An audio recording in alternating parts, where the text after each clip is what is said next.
बिल्कुल साफ तौर पे अनामिका, मैं आपको बता दूं कि मैं नोएडा में मौजूद हूं। मेरे साथ भारी तादाद में यहाँ पे महिला वोटर्स मौजूद हैं।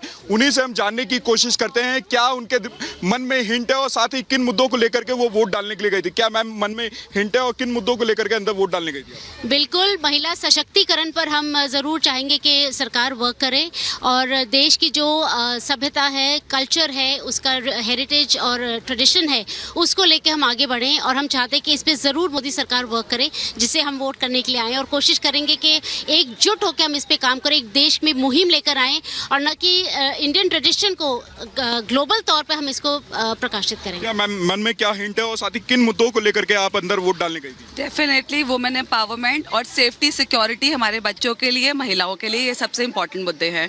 इस पे काम करना चाहिए और डेफिनेटली अब की बार फिर मोदी सरकार। बिल्कुल साफ तौर पे कई और महिलाएं, उनसे भी हम जानने की कोशिश करते हैं। मैम किन खास मुद्दों को लेकर के आप अंदर वोट डालने के लिए गई थी? और साथ ही जो बीजेपी आरोप लगा रही है कि जब विपक्ष अगर सत्ता में आती है तो वो आपकी संपत्ति को नीलाम कर देगी, आपके मंगलसूत्र को गिरवी रखवा देगी, किस तरीके से देखती हैं?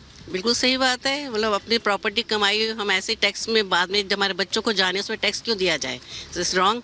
और मोदी जी सब मतलब स्ट्रॉन्ग लीडर हैं और प्रगति मोदी जी कोई कर नहीं सकता है। देश की प्रगति के लिए 10 साल में जितना हुआ है इतना 70 साल में कभी 60 साल में नहीं हुआ। मैम किस तरीके से आप देखती हैं, क्या हिंट लेकर के अंदर, मन में सवाल लेकर के अंदर गई थी? किन मुद्दों पे आपने ज़्यादा गौर किया? देश की सुरक्षा, देश का विकास और हमारे जो बच्चे हैं उनका भविष्य सुनहरा रहे। और लेडीज़ के लिए जो उन्होंने आरक्षण कराया है, अभी तक किसी ने हमें आरक्षण नहीं दिया था। अब लेडीज़ को आरक्षण तो मोदी जी के टाइम पर ही मिला है ना, इसलिए हम चाहते हैं कि देश इन्हीं के हाथ में। बीजेपी तो आरोप लगा रही है विपक्ष को लेकर के, अगर वो सत्ता में आते हैं तो आपकी संपत्ति को जब्त कर ले जाएगा, आधी संपत्ति आपकी जब्त हो जाएगी और साथ ही आपका मंगलसूत्र भी नीलाम हो जाएगा। हमारा मंगलसूत्र इतना सस्ता नहीं है कि हम नीलाम होने दें।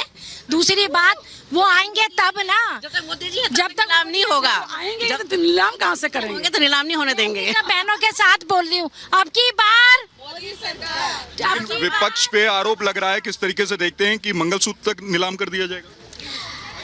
ये विपक्ष का भ्रम है और उनको भ्रम में जीने देते हैं, लेकिन हमें मालूम है अगर मोदी सरकार आती है तो निश्चित विकास देशवासियों का जरूर होगा। और महिलाएं भी हैं, उनसे हम जानने की कोशिश करते हैं साफ तौर पर क्या हिंट है, क्या मन में सवाल थे जो अंदर आप लेके गए? बिल्कुल बिल्कुल साल की महिला आई है, बिल्कुल साफ तौर पे देखिए, आप एक बुजुर्ग महिला भी आई हैं यहाँ पर अपना मत का प्रयोग करने के लिए। किन मुद्दों को लेकर के आप जा रही हैं अंदर, किन मुद्दों पे आज वोट गिरेगा? मैं सिर्फ मोदी जी के लिए। आपको ये मोदी जी के लिए मुद्दे क्या खास रहेंगे? मेरे मुद्दे सुख रहे इस मुल्क में, शांति रहे मुल्क में, मिलजुल के रहे, झगड़ा ना करे, प्यार से रहे। बिल्कुल बिल्कुल साफ तौर पे हमारे कई सहयोगी जुड़े हुए हैं। अनामिका काली के पास चलते हैं जो कि मथुरा से जुड़ी हुई है। अनामिका काली, ओवर टू यू।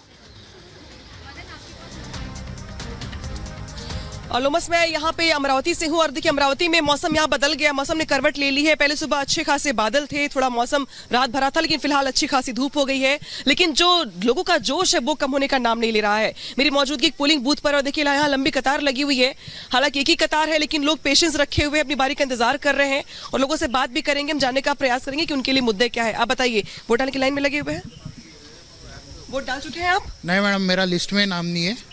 अच्छा। इसलिए मैं अभी यहाँ चेक करने आया हूँ। मैंने ऑनलाइन वगैरह जो कुछ प्लेटफॉर्म थे सब चेक किया, मगर कलेक्टर ऑफिस की जो नामुश्की है उसके कारण मेरा अभी नाम में लिस्ट में नाम नहीं है और मैं अपोजिट करता हूँ। डाल पाएंगे आप? नहीं, मैं अभी चेक करने आया यहाँ पे, पर ये लास्ट ऑप्शन है। अगर यही भी में मेरा अगर नहीं हुआ तो ये गवर्नमेंट ने मेरा वोटिंग राइट ये किया है।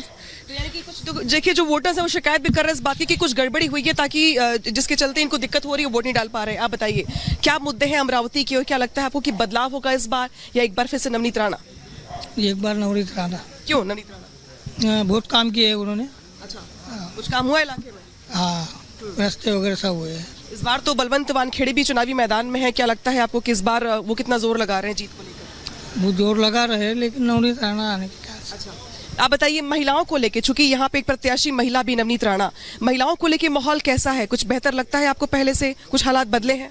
हालात बदले हैं, बहुत अच्छा काम कर रही है नवनीत राणा। महिलाओं के लिए स्पेशली पूछूं मैं आपको? महिलाओं के लिए कुछ काम हुआ है? हाँ सब कुछ हो। आप बताइए, महिलाओं के लिए, चूंकि नवनीत राणा आपके इलाके में सांसद भी है, वर्तमान में प्रत्याशी भी है बीजेपी की ओर से, उनका पलड़ा कितना भारी लग रहा है आपको? कुछ काम किया गया उनकी तरफ से? बहुत काम किया उन्होंने 5 साल, और जमीन से रहे वो, हर एक के घर में गए, कुछ भी प्रोग्राम में बुलाओ, कभी बुलाए, और सब लोगों से मिलजुल के रहे, और 100% वो आएंगे, ऐसा मुझे पूरा विश्वास है। अच्छा, आप बताइए, रोजगार बड़ा मुद्दा है, बाकी इसके अलावा अलग अलग बहुत सारे मुद्दे और भी प्रभावी, आप बताइए लगता है कौन सा मुद्दा प्रभावी होगा, या मोदी फैक्टर भारी है? नहीं, रोजगार का ही सबसे बड़ा फैक्टर है उसमें, और जो ग्राउंड पे जो एक्चुअल वर्क होना चाहिए वो अगर ज़्यादा होता है तो ही अच्छा रहता है। ठीक है, तो देखिए यहाँ पे जो महिला है उनके अपने मुद्दे हैं, जो पुरुष हैं जो रोजगार की बात कर रहे हैं, बाकी अन्य लोग भी हैं जो विकास की बात कर रहे हैं। सीधे रुक करते मथुरा से अनामिका पांडे का। अनामिका, बताएंगे आपको कि वहाँ पे क्या चल रहा है?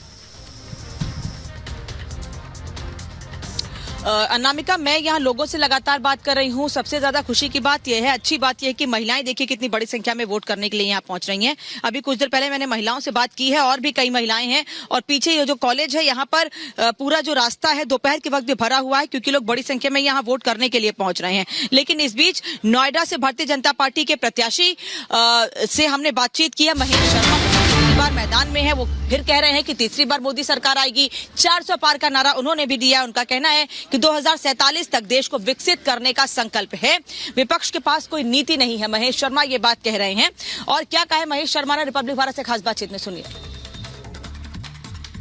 हमारे साथ बात करने के लिए डॉक्टर महेश शर्मा जी है। शर्मा जी, आज परीक्षा की घड़ी है, वोटिंग पोल्स शुरू हो गए हैं, किस तरीके से देखते हैं और वोटर्स को क्या कहेंगे आप? देखिए, आज तीसरी बार फिर से देश प्रधानमंत्री जी को चुनने जा रहा है नरेंद्र मोदी जी के रूप में। वो अपना एक अभिभावक देखते हैं, वो अपना एक मेंटर देखते हैं, एक लीडर देखते हैं, एक गुरु देखते हैं, और एक ऐसा संरक्षक देखते हैं जो हर वक्त उनके साथ खड़ा है। देश की सीमाएं सुरक्षित हैं, देश विकास के मार्ग पर आगे चलकर 2047 तक जो हमारा विकसित मार्ग देश बनने का संकल्प है, उस संकल्प को पूरा करने की ओर देश अग्रसर है। बिल्कुल, विपक्ष की बात करें, विपक्ष अब इंडिया गठबंधन के साथ उतरा है, और दूसरी तरफ बसपा ने भी अपना कैंडिडेट उतारा हुआ है। उनको किस तरीके से चुनौतीपूर्ण देखते हैं आप? देखिए, पिछले बार सारे उत्तर प्रदेश के अंदर सारे विपक्ष के लोग मिलकर एक थे, फिर भी हमारी जीत हुई थी। 3.5 लाख वोट के आसपास से जीत हुई थी। इस बार वो अलग अलग भी हैं, और मैं समझता हूँ विपक्ष इस वक्त एक कोई उनकी नीतियां नहीं है, कोई एजेंडा नहीं है, मौका परस्ती का गठबंधन है जो देश को और प्रदेश को कहीं आगे नहीं ले जा सकता। लोगों में विश्वास है कि अगर ये काम कोई कर सकता है तो नरेंद्र मोदी कर सकता है। मुख्यमंत्री योगी आदित्यनाथ जी की गुड गवर्नेंस में मैं समझता हूँ देश और प्रदेश की जनता का मन बन चुका है। विपक्ष गौण है, और अगर आप कहें वो सब लोग मिलकर भी अगर कुछ नहीं कर पाए, 2 0 मिलकर 10 नहीं बनते।